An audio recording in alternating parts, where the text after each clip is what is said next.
Every working day of his life, a man walks into a barn and is handed a patient who is physically incapable of lying to him, and equally incapable of telling him the truth. Think about that for a second, because it is a strange kind of job. Nobody in that stall is going to exaggerate the pain to get out of work. Nobody is going to hide a symptom because they're embarrassed, but nobody is going to say, "It started on Tuesday" either, or "I fell," or "somebody did this to me." So the entire profession comes down to one skill. You learn to read the body, because the body is the only witness in the room, and the body has never once lied to anybody. I'm Nathan. On a Sunday in October, a man who had spent 19 years doing exactly that walked into a hospital room in Charlottesville, Virginia, and was handed a patient who could not tell him what happened. It was his 11-year-old son. And what I want you to hold on to, all the way through this, is that the family standing in that hallway made one enormous mistake. They assumed that a story told confidently by 4 adults would beat a body. They were dealing with the one man in the state of Virginia for whom that has never, ever been true. Ivanhoe Springs sits in the northern end of Ashgrove County, Virginia, in the kind of country that people from cities describe as horse country, and people who live there describe as broke. There are 740 people in the town proper. There is a feed store, a volunteer fire department, an Episcopal church built in 1854, a diner called the Blue Kettle that opens at 4 in the morning for the farm crews, and about 9,000 acres of rolling pasture divided among people who inherited it, people who bought it as a tax loss, and one family who had been slowly bleeding theirs out for a decade.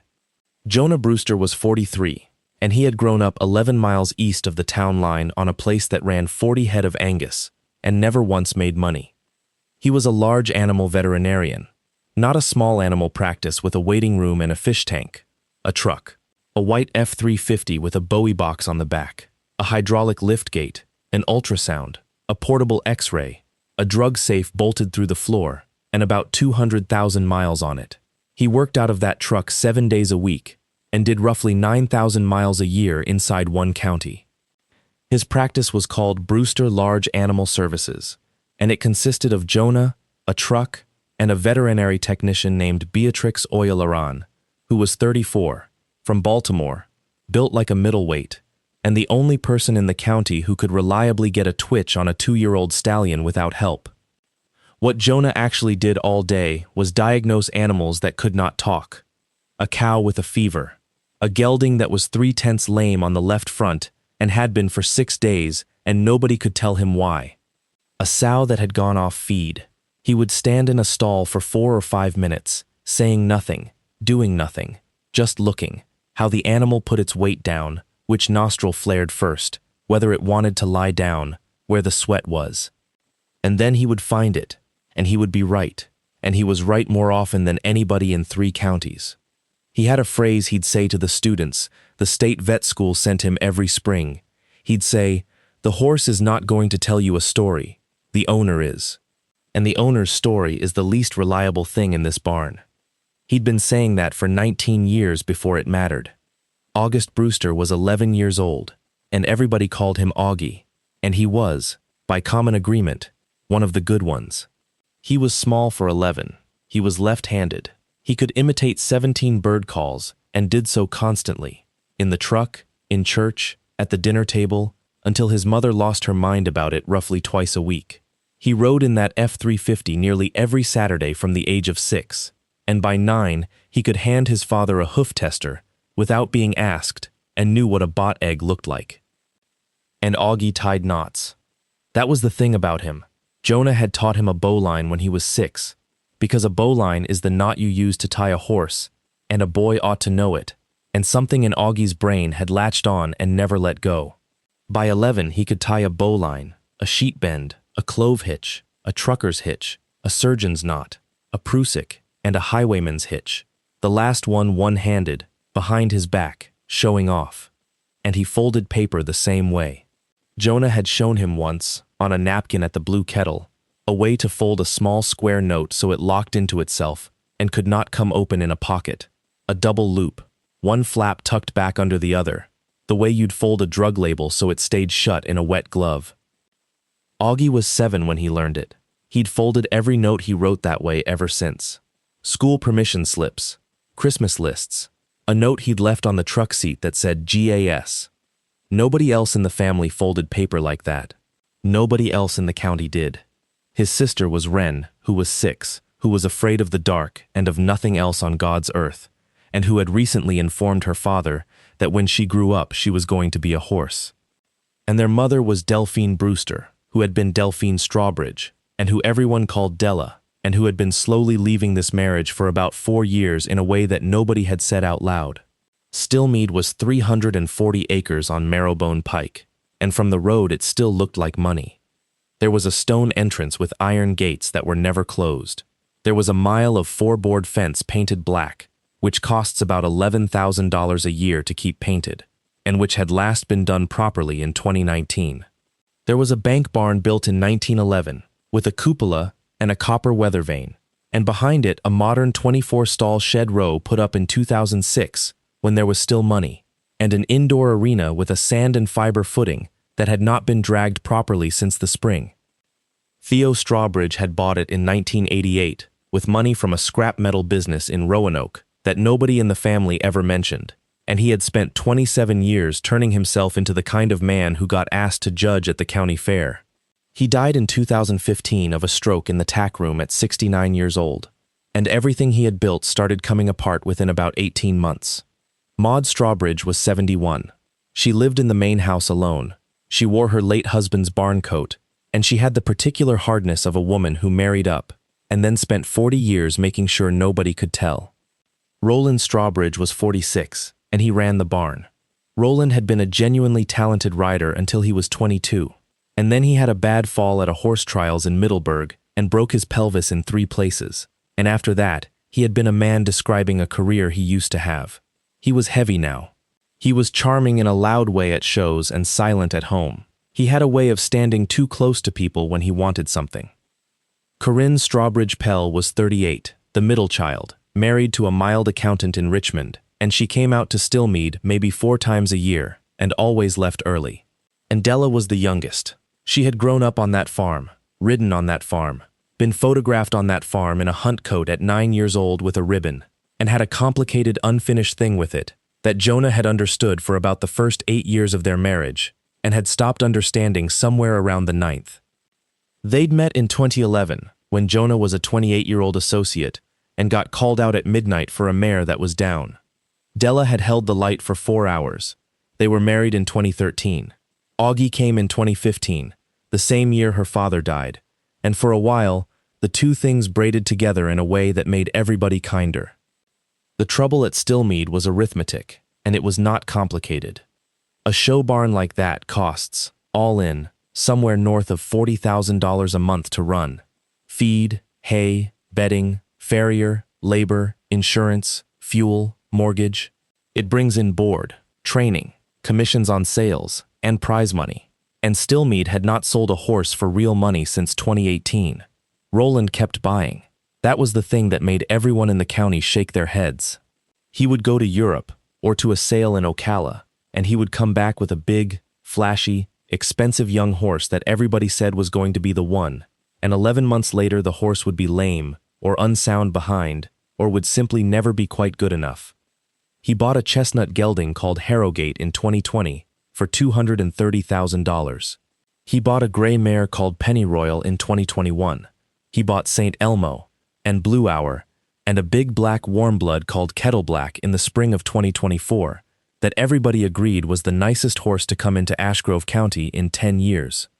And Jonah Brewster had been the vet on that farm for 11 years, right up until the summer of 2023, when 2 things happened in the space of 4 months. The first was that his associate left. Dr. Ferris Quimby was 47, had come into the practice in 2019, and was very good at the part of veterinary medicine that has nothing to do with animals, the part where you stand in an aisle in a quarter zip and make wealthy people feel intelligent. He was less good at the rest of it. In June of 2023, Jonah had reviewed 4 of Quimby's pre-purchase exams and found the same phrase in all 4, a phrase that meant, in plain English, "I did not radiograph this joint, but I am going to say something that sounds like I did." Jonah gave him a choice on a Thursday afternoon. Quimby was gone by Monday. By August, he had opened his own practice 11 miles away with exactly one client on the books. The client was Stillmeade. The second thing was smaller, and Jonah barely registered it at the time. In September of 2023, Roland Strawbridge asked him to sign a valuation certificate for insurance purposes on a mare, and the number on the form was $280,000, and the mare was worth, on the most generous day of her life, about 60. Jonah said no, politely, briefly, without argument. Roland laughed it off, and it never came up again, and Jonah, who was busy, who had 2 small children and 9,000 miles a year to drive, filed it in the place where you file a thing that is slightly wrong, and forgot about it for 2 years. And starting in June of that final year, Auggie Brewster began spending every other weekend at his grandmother's house. It was Della's idea, and it was a good one, and Jonah agreed to it in about 4 seconds. Her mother was 71 and alone in a 9-bedroom house. Auggie loved horses and had nowhere to ride, because a large animal vet is the one man in the county who cannot afford a horse. And the boy was 11, which is the age where a kid either gets handed something to be responsible for or starts finding trouble on his own. So every other Friday, Della drove Auggie the 14 miles to Stillmeade, and he mucked stalls, and he learned to wrap a leg, and he came home on Sunday nights, smelling like a barn, and for the first 6 weekends it was the best thing in his life. Jonah would ask him about it on the drive to school, and Auggie would talk for 20 minutes. And then in the middle of August, he stopped talking about it. Not dramatically. He didn't refuse to go. He didn't cry. He just went quiet on the subject, the way kids do when they've decided something is not for adults. Jonah noticed. He noticed the way a man notices a horse standing a half-inch off square. He asked twice, in the truck, in the way you have to ask an 11-year-old, which is sideways and while looking at the road. The first time, Auggie said the barn was fine. The second time, in the second week of September, he said, "Do you know Uncle Roland goes out there at night?" Jonah said, "To the barn? Sure. If a horse is colicking, you're out there all night. I've done it 100 times. And Auggie was quiet for a while and then said, "But there's nothing wrong with them. Jonah," and he would replay this for the rest of his life, at 3 in the morning, for years. Jonah said, "Sometimes you just go check, bud. That's what good horsemen do." And Auggie said, "Okay," and put his head against the window, and did the call of a wood thrush very quietly, twice, which was the thing he did when he was thinking, and that was the end of it. There were 3 other things, and none of them meant anything until all of them did. In the last week of August, Augie's phone stopped coming home from Stillmeade. Della explained it. Her mother had a screens rule. Phones went in the drawer in the front hall on Friday and came out on Sunday, and honestly, it was doing him good. In September, Auggie asked his father a question in the truck out of nowhere. If a horse dies, do you have to say why? Jonah told him yes, that if a horse is insured for real money, the company requires a necropsy, and a vet writes the cause of death, and it goes in a file. Auggie asked who reads the file. Jonah said probably nobody, honestly, unless somebody has a reason to. And on the 2nd of October, Auggie left a folded note on the kitchen counter for his mother that said "back by 5, folded in the double loop, and when Jonah came home it was in the trash, unopened, and Della said she'd already seen it. Jonah fished it out because it was his son's handwriting, and it said "back by 5, and he laughed at himself and threw it back away. The 19th of October was a Sunday. Auggie had been at Stillmeade since Friday. Della had driven out Saturday afternoon and stayed over, which she sometimes did. Jonah had Wren, and they had spent Saturday at a hardware store and Sunday morning making a truly catastrophic pancake. And at 12:40 in the afternoon his phone rang and it was Corinne, and Corinne was not a person who called him. She said there had been an accident, that Auggie had fallen at the house, and that they were taking him to Charlottesville. Jonah asked how far he fell. Corinne said she didn't know. She wasn't there. She'd just been called. Jonah put Wren with his neighbor and drove 81 miles in 54 minutes. He got to the university hospital at 2:11 p.m., and by 2:40 he had been told, in a small room with 2 chairs, by a pediatric neurointensivist named Dr. Neelam Raghunathan, that his son had a depressed skull fracture on the left parietal, a significant subdural bleed, that had been evacuated in surgery, diffuse axonal injury, and a Glasgow score of 6. She said the next 72 hours would tell them a great deal. She said, "I have to be straight with you. He may not wake up." The family's account, given 4 times in that hallway over the next hour by 4 different people, was this.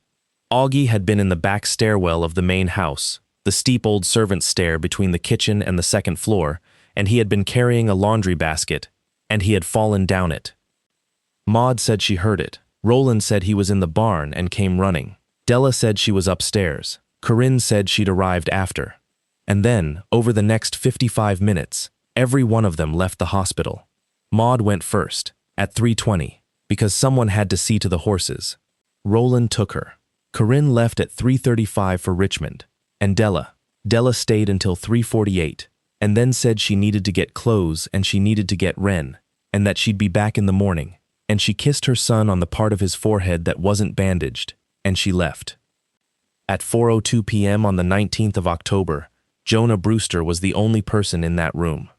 He was still the only person in that room at 11:40 that night, when a nurse named Patience Auggie came in to change the boy's gown and IV site. She had to cut the sleeve of his shirt away, because it was a long-sleeved flannel, and it had been left on under the gown in the rush, and because you do not lift the arm of a child with a fresh fracture. She ran the shears up the cuff, and something fell out of the cuff onto the blanket. It was a piece of paper, folded into a small hard square, about the size of a postage stamp, one flap tucked back under the other in a double loop, so it would not come open in a pocket. Jonah Brewster had taught his son that fold on a napkin at the Blue Kettle when the boy was 7 years old. His name was on the outside. Dad. He opened it, and there was one line in it, written in pencil, in handwriting that was shaking so badly it had gone through the paper in 2 places. Dad, please help me. There is a particular thing that happens to a professional in a crisis, and it is not calm, and it is not courage. It is that the training runs whether you want it to or not. Jonah Brewster sat in a plastic chair holding a piece of paper the size of a postage stamp, and somewhere underneath the part of him that wanted to put his fist through a wall, a 19-year habit stood up and started working. The owner's story is the least reliable thing in this barn. He asked Patience Auggie for 2 things, the shirt, in a bag, and permission to look at his son. She gave him both, and she wrote down the time she did it, because Patience Auggie had been an ICU nurse for 16 years and had a very good instinct for the moment a room changes. At 12:20 in the morning on the 20th of October, Jonah Brewster did the exact thing he had done 10,000 times in a stall, on the worst patient of his life. He looked. The hair. There was chaff in it, not dust, chaff, fine broken stem, some of it still green, and among it the little dry-knuckled seed-head fragments of second-cut timothy. It was worked down into the scalp on the right side and into the crust at the edge of the surgical dressing. Jonah picked out 3 pieces and put them in a specimen cup a nurse gave him without asking why. There is no timothy hay in a back stairwell. The hands. Both palms were abraded, and the abrasion pattern was the thing that made him sit back. When a person falls down a staircase, they grab. They hit a wall, a rail, a riser, a stair nose, and the injuries are on the outside of the arms, the elbow, the point of the shoulder, and they are stacked, one after another, going down. Auggie's palms were scraped flat, both of them, symmetrical, with grit driven into the heel of each hand. And the grit was not dust, and it was not the pea gravel that Maud Strawbridge had laid around the house in 2019. It was angular, sharp, pale, and roughly a 1/4 inch, number 57 crushed limestone. Jonah had backed his truck over that exact material about 400 times. There is one apron of 57 stone at Stillmeade, and it runs the length of the shed row, under the hayloft doors. The pattern. The skull fracture was on the left parietal. The left wrist was fractured, a distal radius, a classic outstretched handbrake, and the right calcaneus, the heel bone, had a hairline fracture that the ER had noted and moved past because it did not matter compared to a brain bleed. Jonah sat with that for a long time. A fall downstairs is a tumble. It is a series of small impacts distributed over the body, bruises on the outsides of the limbs, the hip, the back of the head as often as the side. A fall from height onto a flat, hard surface is a single event, and it has a signature so consistent that it has its own name in the trauma literature. The feet strike first, the heel bones take it, the person pitches forward or sideways, the hands go out, the wrist goes, and the head hits last, on the side. Feet, wrist, side of the head. He was looking at a fall from height. He went down to the parking deck at 1:40 in the morning and sat in his truck and did not cry, and instead did arithmetic he did not want to do. The hayloft doors at Stillmeade were on the second story of the old bank barn, and they opened onto the shed row apron. He had measured that barn himself in 2016 for an insurance survey. 14 feet, 3 inches. He went back upstairs and sat with his son until it got light.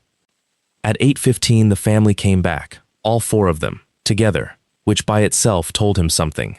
Nobody arrives at a hospital as a delegation unless they have been in a room agreeing on something. They were kind to him. That was the strange part. Maud held his hand. Roland brought coffee from the good place. Corinne cried, genuinely, which Jonah believed. Della sat on the edge of the bed and put her hand on Augie's ankle and said his name. And in a 40-minute conversation, 3 separate things about the story changed. Maud had heard the fall from the kitchen. By Monday morning she had been in the kitchen and heard him call out first. Roland had come running from the barn. By Monday morning he had been in the equipment shed, which is a different building on the other side of the property, and which would have made him the last person to arrive rather than the first. And the laundry basket, the detail Jonah had believed most, because it was so specific and so pointless, was gone entirely. Nobody mentioned it again. When Jonah asked Della directly what he'd been carrying, she said, "Nothing, I don't think." Why? Detective Maricela Cantu of the Ash Grove County Sheriff's Office came to the hospital on Tuesday afternoon because a child in a coma generates a report whether anybody wants one or not. She was 39. She had been doing this for 11 years, and she listened to Jonah Brewster for 50 minutes with a face that gave him nothing. Then she said the sentence that told him he was on his own. She said, "Dr. Brewster, I want to be honest with you because you've been honest with me. What you have is a father who is a veterinarian, in the middle of the worst week of his life, saying he can read his son's injuries better than a trauma team can. I'm not saying you're wrong.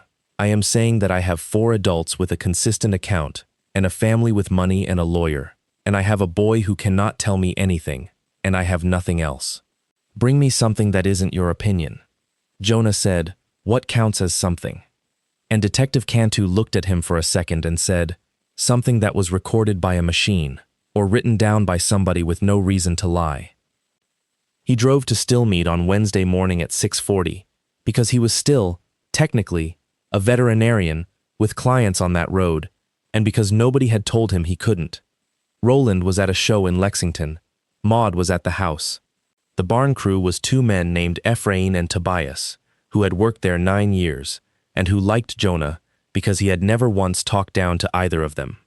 He walked the shed row apron under the hayloft doors, and it took him 11 minutes to find it.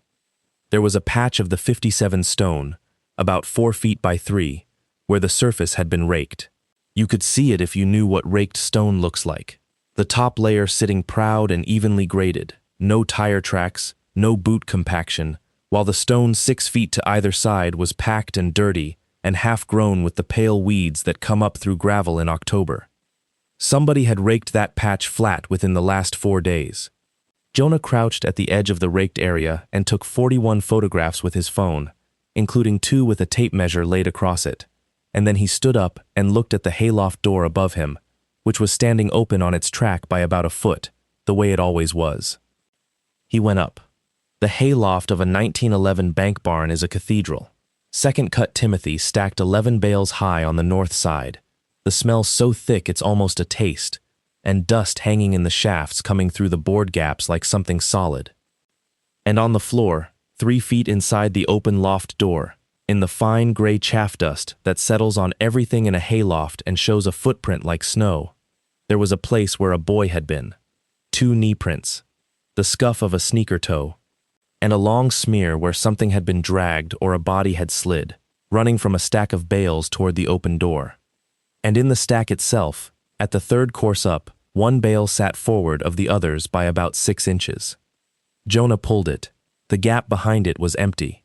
But the dust on the floor of that gap was disturbed in a rectangle, roughly 9 inches by 5. And around the edges of that rectangle, the dust was undisturbed and thick. Something rectangular had sat in that gap for a long time, and had been taken out of it recently. He photographed all of it. Then he went and stood in the aisle for a while. Ephraim came and found him. Ephraim Delacroix Baptiste was 51 and had a bad shoulder and a way of speaking that made you wait for the end of the sentence. He said, "Doctor, I'm sorry about the boy." Jonah said, "Thank you." And Ephraim said, "He was up there Sunday morning, early, before anybody." Jonah said, "How do you know?" And Ephraim said, "Because I fed at 6, and he came down the ladder while I was on the second stall. And he said good morning, and he had hay in his hair. And I said, Auggie, your grandmother is going to skin you for going up there alone." Jonah said, very carefully, "Did you tell anybody that?"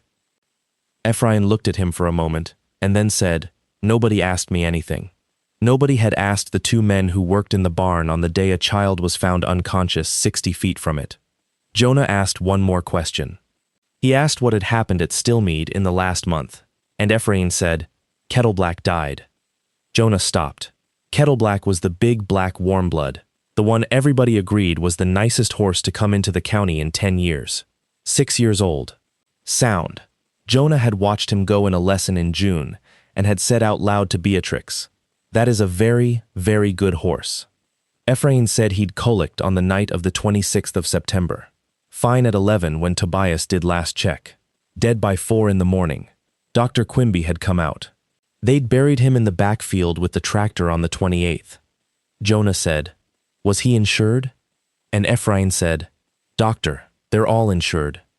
Jonah Brewster drove home and sat at his kitchen table and did the thing he does.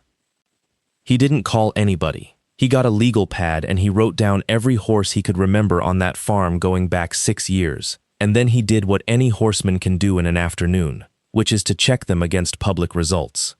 Show records are public. Registry records are public. The United States Equestrian Federation publishes every start every horse makes in every recognized competition in the country, forever, for free. By 9 that night he had 9 names. Harrogate, Pennyroyal, St. Elmo, Blue Hour, Marchpane, Odalisque, Ferryman, Cottonmouth, Kettleblack. 9 horses, dead at Stillmeade in 6 years.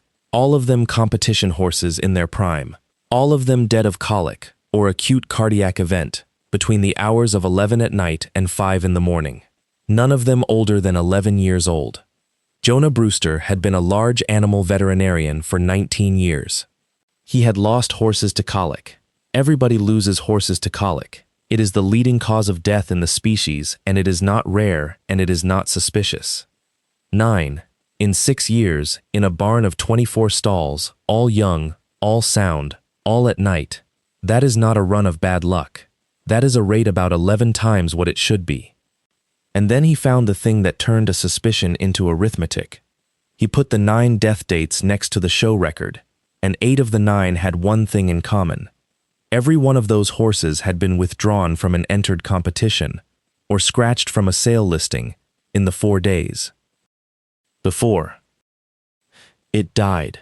They had gone lame, or failed something, or come up short. They had stopped being worth anything alive. Here is the part of this that most people never think about, and it is the engine of the whole crime. A horse can be insured, not just for veterinary care, for mortality. You take out a policy, you pay a premium of roughly 3 to 4% of the insured value a year, and if the horse dies of anything other than a short list of exclusions, the company pays you the insured value. The insured value is set by a document called a valuation certificate. An evaluation certificate is signed by a veterinarian. That is the whole soft joint in the machine. The single most important number in the transaction, what this animal is worth, is a professional opinion written by one person on one page. Harrogate was insured for $400,000. Jonah had watched that horse go and would have valued him, honestly, at 90. Pennyroyal, 275,000. St. Elmo, 310. Blue Hour, 180. Kettleblack, who genuinely was a very good horse, who genuinely was worth something, was insured for $650,000. 9 horses, $2,430,000 over 6 years. That is not a barn losing money. That is a barn with an income stream. And Jonah remembered, sitting at that table at 11 at night, a September afternoon in 2023, when a man in a barn aisle had slid a valuation certificate across a tack trunk and asked him to write $280,000 on a mare worth 60, and he had said no, politely, briefly, without argument. He had thought, for 2 years, that he was refusing to help a struggling man round up a number. He had been refusing to become an instrument. He was refused for 4 minutes and replaced in 4 months. Dr. Ferris Quimby had signed the valuation certificate on every one of those 9 horses. Ferris Quimby had also performed the necropsy on every one of those 9 horses. The man who wrote down what the animal was worth was the same man who later wrote down why it died. In veterinary insurance, there is no rule that says those cannot be the same person, because nobody ever imagined they would need one. Jonah read all 9 necropsy reports. He got them the ordinary way. As the farm's prior attending veterinarian, he requested his own patient files from the previous 6 years, and the lab sent him the whole submission history because the request came from a licensed DVM with a legitimate continuity of care interest, and because a records clerk does not litigate. They were 9 pages of nothing, and they all had the same sentence. Gross findings consistent with an acute cardiovascular event. No evidence of infectious, toxic, or traumatic process identified. Word for word, 9 times. 6 years. Nobody writes the same sentence 9 times unless they are copying. But that was not what stopped Jonah Brewster at 1:20 in the morning. What stopped him was the box at the bottom of the submission form. Every necropsy submitted to the Commonwealth's Veterinary Diagnostic Laboratory carries a standard tissue set. The pathologist takes and preserves a defined list of samples in formalin, embeds them in paraffin blocks, and archives them. The archive is kept for 7 years, and the standard tissue set for an equine post-mortem includes, at position 14 on a printed list nobody reads, skin, 2 sites. Ferris Quimby had written 9 necropsy reports on 9 horses he did not want anybody to look at too closely. But he had not been the one taking the samples. The samples are taken at the lab, by a pathology resident, off a checklist, on a Tuesday, for every submission that comes through the door, forever, whether anybody cares or not. Somewhere in a building in Blacksburg, Virginia, in a room full of steel drawers, there were paraffin blocks of skin from 9 horses. Nobody had ever put them under a microscope because nobody had ever had a reason to. Jonah Brewster had a reason. He just needed to know what to look for. He called a man named Halvard Seuss at 7 in the morning, and Halvard Seuss, who was 66 and a veterinary pathologist and had taught Jonah's necropsy rotation in 2004, listened to 11 minutes without interrupting once. Then he said, "You want to know what electrocution looks like in tissue?" Jonah said, "I want to know if it looks like anything at all." And Seuss said, "It looks like the most specific thing in the whole of pathology, and almost nobody ever thinks to look for it. When electric current passes through skin, it does not just burn. At the contact point, the heat and the current do something to the cells that nothing else in nature does. It draws the nuclei of the epidermal cells out into long parallel streaks, all leaning the same direction, like iron filings in a field. Pathologists call it nuclear streaming. Around it there is a band of coagulative necrosis, and often microscopic separation of the skin layers with little vacuoles. You cannot see any of it with your eyes. On the outside of the animal there may be nothing at all. No burn, no mark. Nothing an owner or a vet would notice, especially not on dark skin under hair. Under a microscope, at 400 times, it is unmistakable, and it does not occur in colic, or heart failure, or anything else. Seuss said, "Where do you want me to look?" And Jonah said, "The ear, and the rectum." There was a silence on the phone. Then Halvard Seuss said, "Jonah, who taught you that?" And Jonah Brewster said, "A man in Ocala told me a story in 2009, and I have wished for 16 years that I could forget it." The blocks were pulled on the 29th of October. 9 horses, 18 skin sites. Halvard Seuss cut and stained them himself over 2 days and did not tell a single person in the building what he was looking for, because he did not want anyone's expectation in the room. On the 31st of October, at 4:40 in the afternoon, he called Jonah Brewster and said one sentence. 7 of the 9. 7 horses had nuclear streaming and coagulative necrosis at both sites, ear and rectum. The 2 thinnest, least haired, most conductive pieces of skin on a horse, and the 2 places nobody looks. 2 of the 9 were clean. One of those was Odalisque, who had a documented displacement on the necropsy photographs and had probably genuinely colicked. The other was Ferryman, whose blocks had been mislabeled in 2021 and were from a different animal entirely, which is its own small scandal and belongs to somebody else's story. 7 horses had been killed, with a current run from one end of them to the other. Now, what Auggie Brewster found in that hayloft, and what he was reaching behind a hay bale for on the morning of the 19th of October, was a piece of orange extension cord, about 9 feet of it, cut off at one end and terminated in 2 alligator clips, with a section of the insulation on one clip lead replaced with black tape. It had been sitting in a wooden ammunition crate, 9 inches by 5, behind the 3rd course of bales, for years. An 11-year-old boy does not know what that is. But an 11-year-old boy who has spent every Saturday of his life in the passenger seat of a veterinary truck knows. When it is, he knows that his uncle goes out to the barn at 2 in the morning on nights when nothing is wrong. He knows that his horse that was fine at 11 was dead by 4. He had seen Roland come back up the hill from the barn on the morning of the 27th of September with something coiled in his hand and put it up in the loft. And Auggie had done the thing that a certain kind of person does, which is that he went to look. He photographed it, on a phone that went into a drawer in the front hall every Friday. That was the first note, the one Jonah had fished out of the kitchen trash, the one that said "back by 5, folded in a double loop, that Della said she'd already seen. Jonah went and got it out of the outside bin on the 2nd of November, because the county had not run since Halloween, and because he had started to be the kind of man who checks. It had been opened and refolded, and it was not folded in the double loop anymore. It was folded in half, twice, the way an adult folds a piece of paper. The second note, the one in the cuff, was written because the first one had been found. The affair was almost the least of it by the time Jonah learned about it, which tells you something about the shape of this story. Della Brewster and Ferris Quimby had started in the spring of 2021, 2 years before Jonah fired him, and it had continued for 4.5 years, and everybody in the family had known. That was the part that took the wind out of him. Not that it happened, that Maud knew, and Roland knew, and Corinne knew, and Corinne had sat across a table from him at Easter for 4 consecutive years and passed him the potatoes. But here is why it mattered, structurally, and it is not sentimental. It explains the whole architecture. Ferris Quimby signed the valuations. Roland took delivery of the money.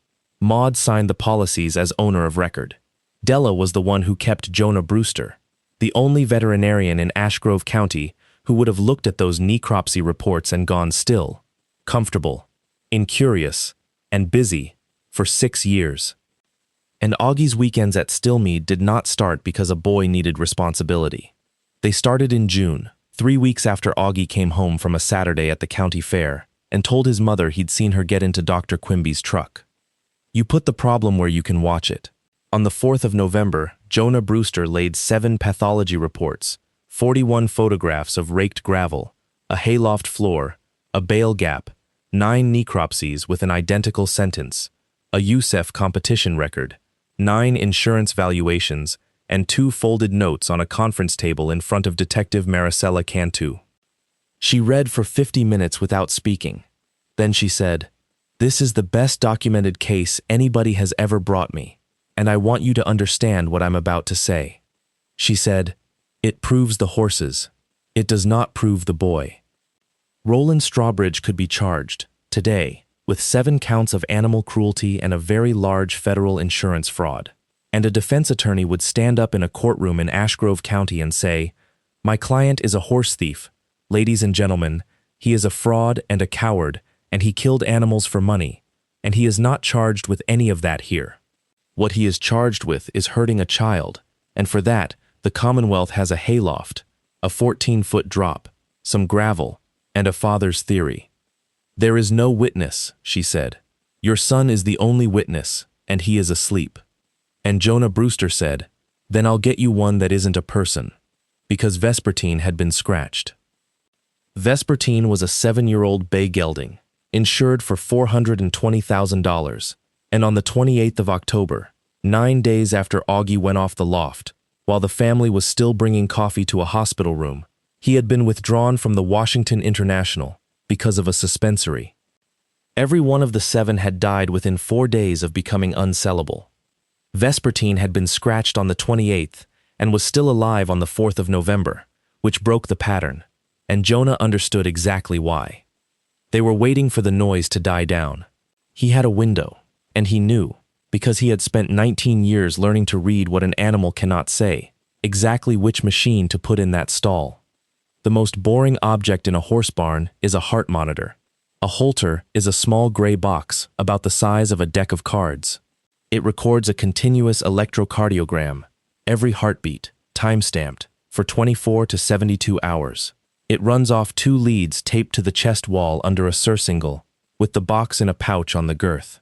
You put one on a horse when you suspect an arrhythmia, and you put one on maybe 4 or 5 horses a year, and it looks like exactly nothing. A groom sees it and thinks, "Monitor." A rider sees it and thinks, "Monitor." A man walking into a stall at 2 in the morning with 9 feet of orange extension cords sees it and thinks nothing at all, because it has been on that horse for 3 days and it is furniture. And here is what a Holter does that nobody in that family had ever once considered.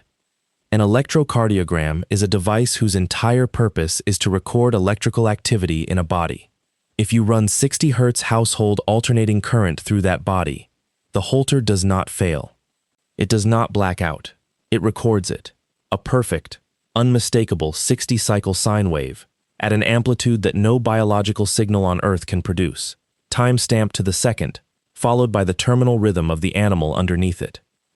It is the only kind of witness Detective Cantu had asked for, a machine, and a person with no reason to lie. Getting it onto that horse took Jonah Brewster 4 days and 1 honest conversation. He did not sneak. That was the whole design.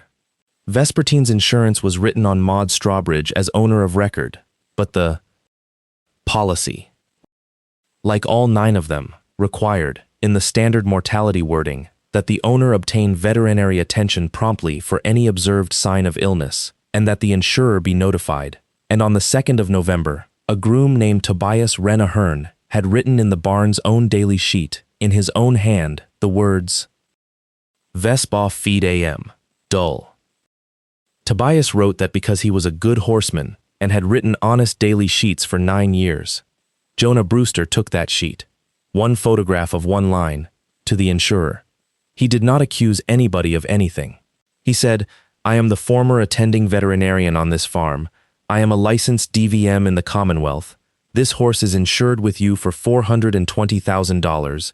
This is the barn's own record of a clinical sign, and I am telling you that under your own policy language, you are entitled to have that horse examined." He said, "I will do it for nothing." The insurer's veterinary consultant called him back in 90 minutes and said yes, because the truth is that insurers had been looking sideways at Stillmeade for 2 years and had never had a single thing they could act on. So on the 7th of November, at 10:20 in the morning, a veterinarian came out to Stillmeade at the request of the insurance company in front of the whole barn and examined a horse that was off feed and found, genuinely, and he wrote it down honestly, a low-grade fever and an irregular beat on auscultation. And he recommended 72 hours of continuous cardiac monitoring. Roland Strawbridge stood in that aisle with his arms folded and said, "Fine," because saying no to an insurer's own veterinarian on a horse you are about to make a claim on is the single most suspicious thing a person could possibly do. Jonah taped 2 leads to a bay gelding's chest, buckled a surcingle, put a gray plastic box in a pouch, wrote the start time on a strip of tape, and drove away. Then he went and sat with his son. On the night of the 9th of November, Auggie Brewster's Glasgow score came up to 9, and he squeezed Patience Aggie's hand on command, twice, and Jonah put his forehead on the bed rail and stayed there for a while. At 2:14 in the morning on the 10th of November, in stall 14 of the shed row at Stillmeade, the Holter monitor on Vespertine recorded 11 seconds of clean 60 Hz alternating current at an amplitude of approximately 400 times any physiological signal, immediately followed by ventricular fibrillation, immediately followed by asystole. At 2:16 it recorded nothing, because there was nothing left to record. At 6:40 that morning, Roland Strawbridge called the insurance company to report that the horse had colicked overnight and died before the vet could get there. At 7:05 he called Ferris Quimby to come and do the necropsy. At 9:20, sheriff's deputies and 2 special agents of the Virginia State Police Insurance Fraud Unit came up the drive at Stillmeade, past a mile of black 4-board fence, and Detective Maricela Cantu took a gray plastic box the size of a deck of cards off a dead horse in front of 4 witnesses and put it in an evidence bag. Roland Strawbridge watched her do it. They said he did not say a word for about 15 seconds, and then he said, "That's a heart monitor." And Cantu said, "Yes, it is." The thing that finished it was not the Holter, though. The Holter was the pry bar. The thing that finished it was that Corinne Strawbridge Pell had been sitting in a house in Richmond for 3 weeks, knowing exactly what her brother was, and had gone into her mother's front hall drawer on the 21st of October and taken out an 11-year-old boy's phone before anybody thought about it, and had kept it in a shoebox, and had told nobody, because she had not yet worked out whether she was the kind of person who does something. She turned it over on the 11th of November. There were 4 photographs on it, taken at 6:11 in the morning on the 19th of October, in the hayloft of a bank barn, an open wooden ammunition crate, and 9 feet of orange extension cord with 2 alligator clips and a section of black tape. And there was one more, taken 8 seconds later, that was blurred and sideways and mostly hay, because the boy had turned around fast. In the corner of it, in the loft doorway, there was a man. Roland Strawbridge was arrested on the 11th of November and has not been at liberty since. The federal case came first, because it was the easiest to prove and the hardest to argue with. 9 mortality claims, wire transfers across 3 state lines, $2,430,000, wire fraud, mail fraud, conspiracy. He was convicted on all counts after a 9-day trial in which the government called a veterinary pathologist who spent 2 hours explaining nuclear streaming to a jury with photographs at 400 times magnification, and after which 2 jurors had to step outside. The Commonwealth's case was the one that mattered. Aggravated malicious wounding of a child under 14. The defense theory was accident, that Roland had come up the ladder, that the boy had panicked and backed out of the loft door on his own. The Commonwealth's theory was the boy's right calcaneus, his left wrist, his left parietal, 4 photographs taken at 6:11 in the morning, a 5th photograph with a man in it, and a raked patch of number 57 stone that a man had gone back out to smooth with a landscape rake while a child lay in an ambulance. The jury took 4 hours, 32 years. Ferris Quimby pled, 9 fraudulent valuation certificates, and 9 fabricated necropsy reports, and the sentence that appeared word for word in all 9 of them. 12 years federal, and the Virginia Board of Veterinary Medicine revoked his license in a hearing that lasted 11 minutes, and the transcript of that hearing is, in its way, the most brutal document in the whole case. A man who had taken an oath about the relief of animal suffering being asked to explain, out loud, what he wrote down. Maud Strawbridge was 71 when she was charged and 73 when she was sentenced.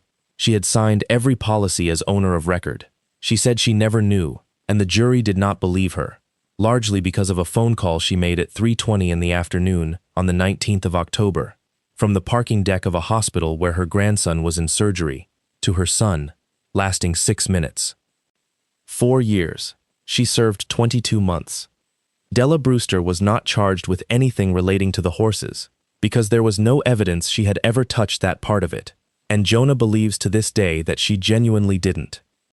She was charged with felony child neglect, and she pled to it, and got 18 months suspended and 3 years probation, and lost her parental rights in a separate proceeding.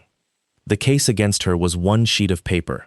It was the first note, back by 5, found, opened, read, refolded the way an adult folds paper, and put in the kitchen trash, 3 weeks before her son went out of a hayloft door. It said, in a child's hand, on the inside, "Dad, Uncle Roland does something to the horses at night. I have pictures. Please come get me on Friday. I don't want to stay." She read that on the 2nd of October, and she threw it away, and she drove him back out there on the 17th. Corinne Strawbridge Pell was not charged. She had obstructed for 21 days, and then she hadn't, and the Commonwealth's attorney made a judgment call that most people in Ashgrove County still argue about at the Blue Kettle. She sold the house in Richmond and moved to Oregon, and she writes to Auggie twice a year, and he has never once written back, and nobody has ever asked him to. Stillmeade was sold at auction in the spring to pay restitution. 340 acres, a bank barn built in 1911, a mile of black 4-board fence. The 7 horses are in the back field. There is no marker. August Brewster woke up. Not the way it happens in films. It took 11 weeks, and it was ugly and slow and full of small, terrible days, and he could not use his left hand properly for 6 months, and he had to learn to read again, which took most of a year, and there is a flatness in the right side of his face when he is tired that will never entirely go away. He is 14 now. He rides. He has a bay mare he is not allowed to jump higher than a meter, which he considers an outrage and mentions weekly. He can do 17 bird calls, and the wood thrush is still the one he does when he is thinking. His father sold the practice truck and bought a newer one and kept working, because 9,000 miles a year does not drive itself, and because in a county that small a large animal vet who stops is a whole town without one. Beatrix Oyalaran is a partner in the practice now. Wren is 9 and no longer wants to be a horse. She wants to be a pathologist, which she announced at dinner with the specific glee of a child who has learned that there is a job where you find things out. And Ephraim Delacroix Baptiste, who told a father one true sentence in a barn aisle because he was asked, runs the barn at the place down the road, and has a standing arrangement with Dr. Brewster that his own horses are seen for free, which he has never once taken him up on. The last thing is the note. It is not in a box. Jonah Brewster had it laminated, because paper that has been opened and folded 1,000 times does not survive, and it lives in the glove compartment of a white F-350 that does 9,000 miles a year inside one county. It is still folded in the double loop. He never unfolded it again after the first time. He was asked once, by a reporter, why he kept it, given what it says. And he said, because he wrote it before anybody helped him. Because at 11 years old, alone in a house full of people who were on the other side, my son worked out that he had one channel left that they could not read, and he used it.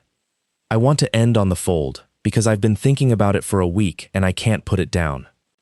A father sat in a diner with a 7-year-old and showed him a way to fold a napkin so it wouldn't come open in a pocket. It took 90 seconds. It was not a lesson. It was the kind of thing you do to fill the time before the pancakes come. 4 years later, that 90 seconds was the only private channel an 11-year-old boy had left in a house where his phone went in a drawer, his mail got opened, and the adults had already found and destroyed one message. He couldn't call. He couldn't text. He couldn't say it out loud in a kitchen. So he used the one piece of communication technology in that building that the other side did not know existed, a specific way of folding paper that belonged to exactly 2 people on Earth. And when the first note got found and refolded wrong, that fold is also how his father knew, 3 weeks later, that somebody had read it. So here is the thing I'd actually ask you to do, and it costs you about a minute. Pick something with the kid in your life. One thing.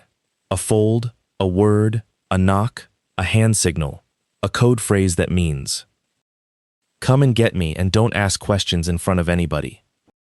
Make it dull. Make it something no adult would look at twice. And then, this is the part people get wrong.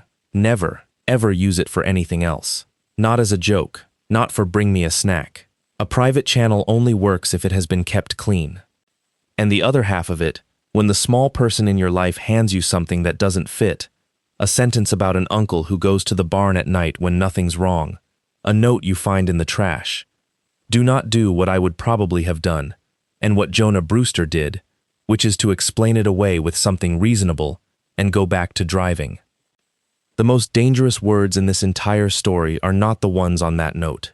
They're the ones a good father said in a truck on a Tuesday, meaning well. Sometimes you just go check, bud. That's what good horsemen do. Ask the second question. Ask it that day. You will be wrong nearly every time, and the one time you're not, you will have 4 years to be glad you were annoying.